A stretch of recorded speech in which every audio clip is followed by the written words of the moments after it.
Hey guys, it's Britt. We're gonna go to Magic Kingdom's most forgotten restaurant today, so let's head on over to Tom Sawyer Island and get started. So in order to get over to Tom Sawyer's Island, you have to take the raft. And we're taking the Huck Finn. Look at that Liberty Bell go by.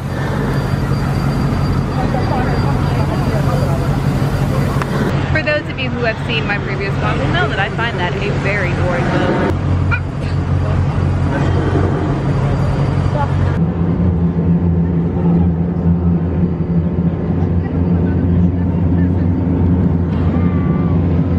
I waved and nobody waved back. Nobody waved back. Nobody waved back. They didn't have fun. No. It's not magical for them. No, it wasn't magical for them. After a 90-second boat ride, we have ended up at our destination. Here is the map. We are looking for Aunt Polly's. The one thing I love about Tom Sawyer Island is not too many people are actually on Tom Sawyer Island. So if you're really tired of people, this is a pretty good place to go. Because I think this is the only walkway I found today where the only other person that's here is the person I came with. We're close. And here we are at Aunt Polly's. Aww.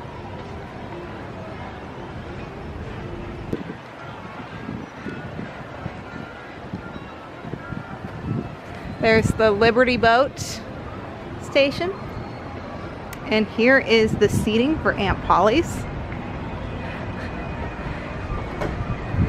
This is probably the least populated restaurant I've ever seen at Magic Kingdom. Aunt Polly's is the most forgotten restaurant at Disney World because it is the least open restaurant at Disney World. So typically Aunt Polly's is open during the busy season like spring break and Christmas. So if you're here during those times, come on down to Tom Sawyer Island and check it out. So as you guys can see, it's a pretty limited menu, but again, it's only open for a limited time. You can get the pork sliders, a root beer, some peanut butter and jelly sandwiches, some pretzel sticks. Yeah, it is so small that they don't even have fountain beverages. It looks like it's just bottled. And as you can see, a pretty small kitchen. And Aunt Polly even has some vending machines. Let's see how much. These look pretty old. $4.50 though. Old machine, current pricing. Looks like we actually have some halfway decent parade viewing. So if you don't want to watch the parade with everybody else, this might be a pretty good spot to go. You just want to sit and relax and be able to enjoy the floats, this might be a place to be. We went ahead with the pretzel sticks with the beer cheese. And then we got some pork sliders. So those look pretty tasty. I'm gonna go ahead and try the pork slider first. So right off the bat, it's pretty drippy. And the biscuit does not stay together.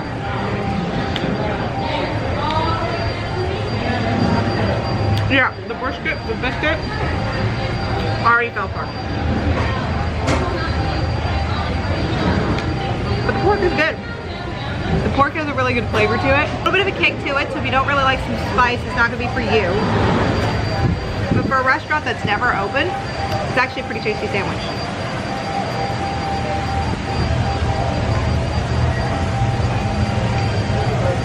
And messy. Let's go ahead and try a piece of this pretzel stick with the beer cheese.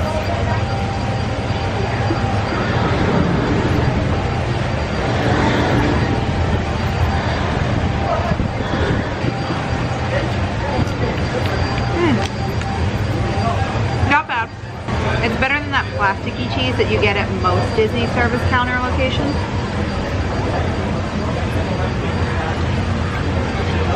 Pretzel's good. There's not a lot of salt on it, or at least the piece I ripped off didn't have a lot of salt on it. So salt your jam.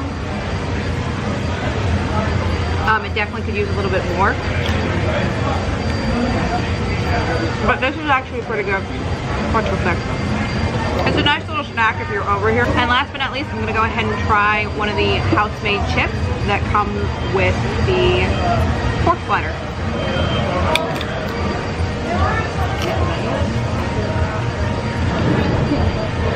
Not bad. It's like the same house chip that you can get at some of the other locations, like Sleepy Hollow. But it has like a Creole kind of seasoning on it, so it's a little bit spicier.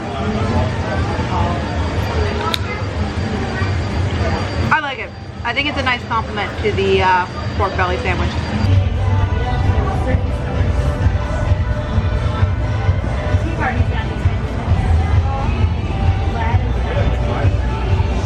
So overall, I thought Aunt Polly's was pretty good. That pulled pork sandwich was a lot better than some of the other options that you can get at other quick service. So I found that surprisingly good. I was a little concerned because I had seen the menu before and there was a lot of peanut butter and jelly, and I didn't think that was too appetizing. As you can see, Aunt Polly's is already closed. It's about 4 o'clock right now, so its operating hours, if I were to take a guess, are probably 11 to 4 or 12 to 4, so it seems like it's not open very long, which again explains why it's Magic Kingdom's most forgotten restaurant. But overall, I would say give it a shot. It was a very quiet eating experience here. There weren't a lot of people around. It was nice. It's definitely a nice break if you need to get away from people and you want a nice pulled pork or pretzel sandwich. It was pretty good. And it was a nice touch that we got to see the parade, so that just happened to be good timing. So come around here for a late lunch around 3, grab some pretzels, maybe a Coke, and I think you'll have a pretty good time. Overall, I would give Aunt Polly's probably a 4 out of 5. Definitely needs a little bit more options on the menu. But again, it's a pretty small kitchen, so I don't think that's gonna happen. But that pulled pork sandwich, it's definitely worth a try. So now that we've eaten lunch, we're gonna go ahead and trip on the bridge. We are gonna go ahead and explore Tom Sawyer's Island.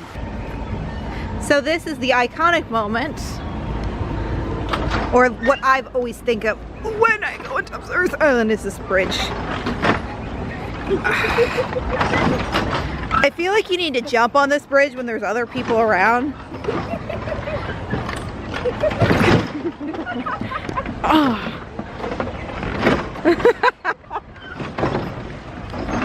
I'm watching you.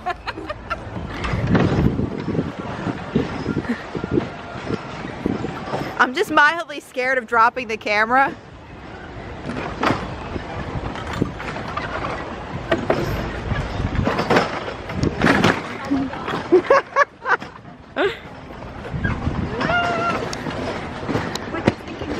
I'm not gonna lie, that's kind of fun. I kind of want to do it again.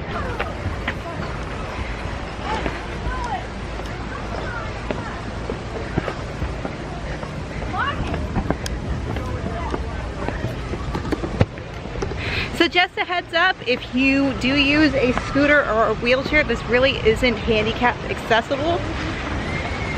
There are a lot of stairs, so you will be getting a little bit of a workout. But I want to go in. Alright, go ahead. Jen, why can't I go in? Come back down this way, buddy. It's locked. That's just mean. Can you handle this cave, Jen? Can you handle it? I have a light. Okay.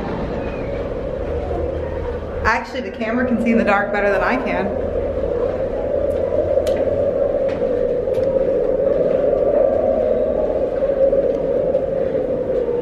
I feel like we're in one of those scary movies where they're exploring the cave and they're just waiting to find like the killer.